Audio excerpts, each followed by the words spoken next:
Good morning बच्चों, आज हम करने जा रहे हैं आपकी worksheet number 86 subject science class 9 हमारी डेट 15 फरवरी के लिए। चलिए स्टार्ट करते हैं। आज की वर्कशीट में हमें अपना जो chapter the fundamental unit of life इसकी रिवीजन करनी है। The fundamental unit of life, fundamental unit होती क्या है?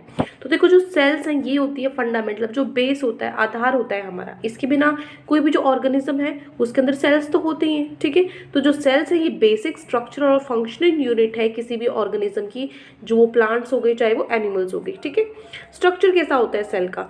जो हर एक सेल होता है उसमें 3 कंपोनेंट्स होते हैं, प्लाज्मा मेम्ब्रेन, न्यूक्लियस और साइटोप्लाज्म। प्लाज्मा मेम्ब्रेन क्या होता है? ये सबसे आउटर मोस्ट बाहरी जो परत होती है, कवरिंग होती है सेल की, जो उसकी बाउंड्री होती है एक तरीके से, ठीक है, कि यहाँ तक एक सेल है वो प्लाज्मा मेम्ब्रेन होता है। और जो प्लाज्मा मेम्ब्रेन है वो एक सिलेक्टिवली परमिएबल होता है as it allows exchange of only certain materials. Permeable होता है, कुछ ही मटेरियल्स है इसके अंदर से आया जा सकते हैं, बाकी इसके अंदर से कुछ क्रॉस नहीं हो सकता।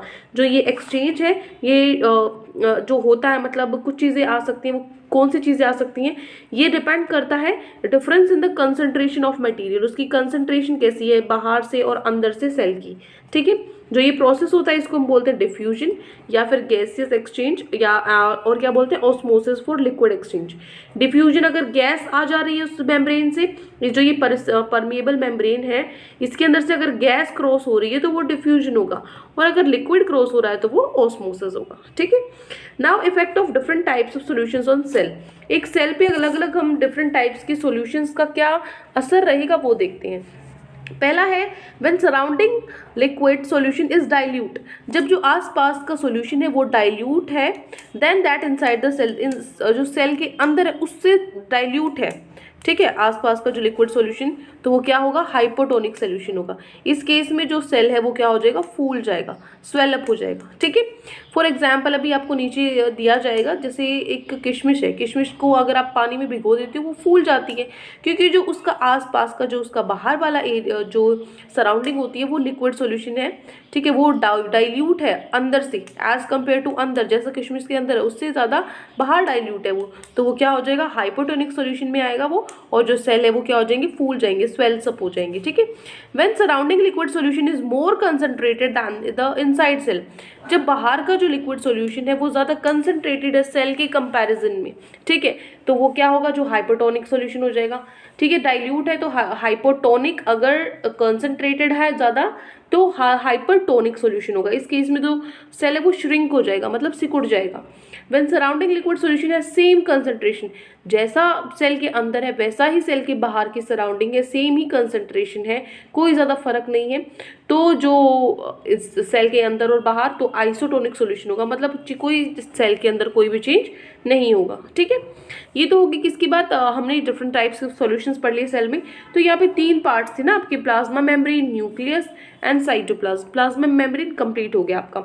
अब एक मेम्ब्रेन और एक सेल वॉल भी एक चीज़ होती है। सेल वॉल और मेम्ब्रेन, मेम्ब्रेन भी एक तरीके से वॉल, एक मतलब कवरिंग सतह होती है, इसी तरीके से सेल वॉल होता है।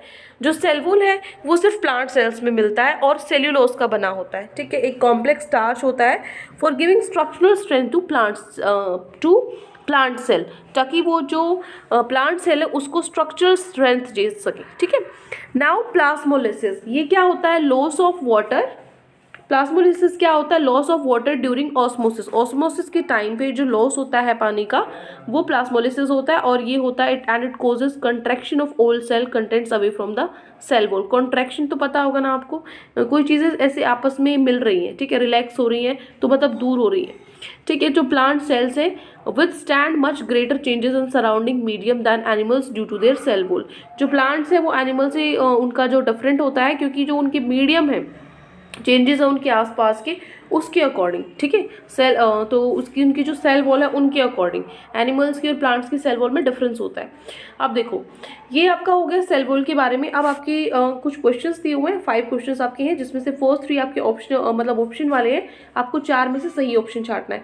और ऑप्शन आपके तीनों जो क्वेश्चन है, फर्स्ट सेकंड थर्ड, तीनों क्वेश्चन के लिए यही ऑप्शन है। आपको एक असर्शन दिया हुआ है, एक रीजन दिया हुआ है, आपको बताना है दोनों सही है, उसका सही कारण है, एक गलत है या उसके अकॉर्डिंग, ठीक है।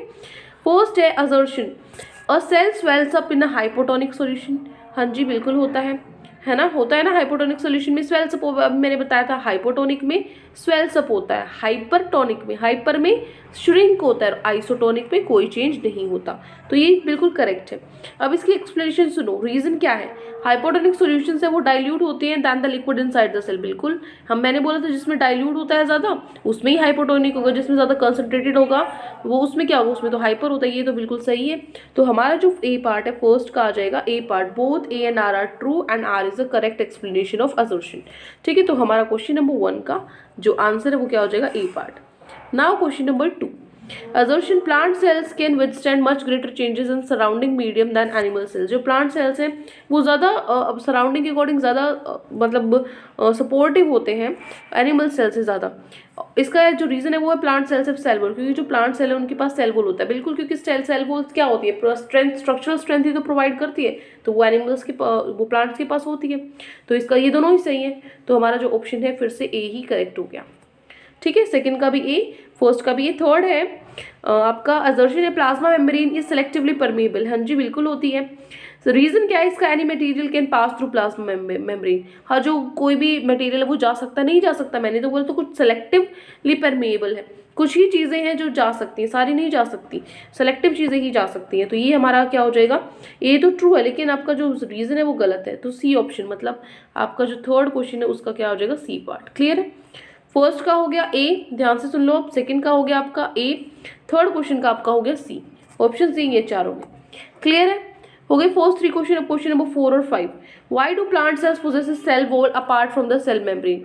जो प्लांट सेल्स है उनकी सेल मेम्ब्रेन के अलावा उनकी सेल वॉल भी होते हैं, ऐसा क्यों होता है, क्या उसका फायदा है। देखो, जो सेल वॉल है वो प्लाज्मा मेम्ब्रेन की चारों तरफ होता है सराउंडिंग में प्लांट सेल की, और वो क्या करता है, टेंसाइल स्ट्रेंथ प्रोवाइड करता है, क्षमता प्रोवाइड करता है और प्रोटेक्ट करता है मैकेनिकल एंड ऑस्मोटिक स्ट्रेस से। ठीक है, ये हो गया हमारा क्वेश्चन नंबर 4।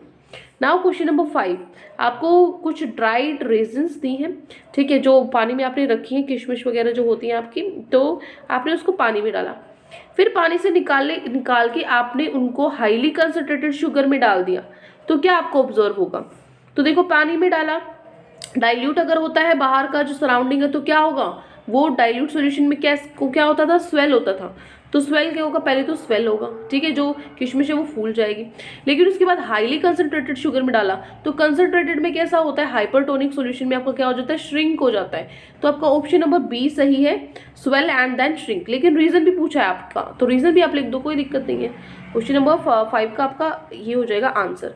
रीजन में लिखोगे, ऑप्शन तो हमारा बी है, रीजन में लिखोगे when they are placed in water, जब उनको पानी में रखते हैं, जो वाटर है आसपास का वो रेजन्स के अंदर घुस जाता है, डिफ्यूज हो जाता है, तो जो रेजन्स है वो स्वेल्स अप हो जाते हैं, वो फूल जाते हैं। ये प्रोसेस क्या, ऑस्मोसिस, क्योंकि जो लिक्विड ऐसा होता है, क्योंकि लिक्विड है ना, वाटर है, लिक्विड उसके अंदर जा रहा है तो ऑस्मोसिस होता है, गैसेस एक्सचेंज हो रही है तो डिफ्यूजन होता है। ठीक है, तो जब स्वेलो हो जाते हैं, वो फूल जाते हैं, तब उसके बाद उसको कंसंट्रेटेड सॉल्यूशन में रखा जाता है तो वो श्रिंक हो जाती है। और तो जब उसको, यहाँ पे मैंने 2 बार लिख दिया तो इसको मैं एक बार कर देती हूँ, देखो, नहीं करेक्ट ऐसे भी लिख सकते हो आप, चलो देखो। तो यहाँ से क्या होगा, जब आपने उसको कंसंट्रेटेड शुगर सॉल्यूशन में डाला तो वो श्रिंक हो जाती है, सिकुड़ जाती है, क्योंकि जो रेजिन को जब हम शुगर सॉल्यूशन में डालते हैं तो वो पानी को करेगी, लॉस करेगी। ठीक है, लॉसेस वाटर बाय एक्समोसिस, ऑस्मोसिस में तो पानी ले रही थी, एक्समोसिस में पानी बाहर निकालेगी और कॉन्सिक्यूटली धीरे उसके बाद ये क्या हो जाएगी, श्रिंक हो जाएगी, सिकुड़ जाएगी। ठीक है, ये आपका रीजन है।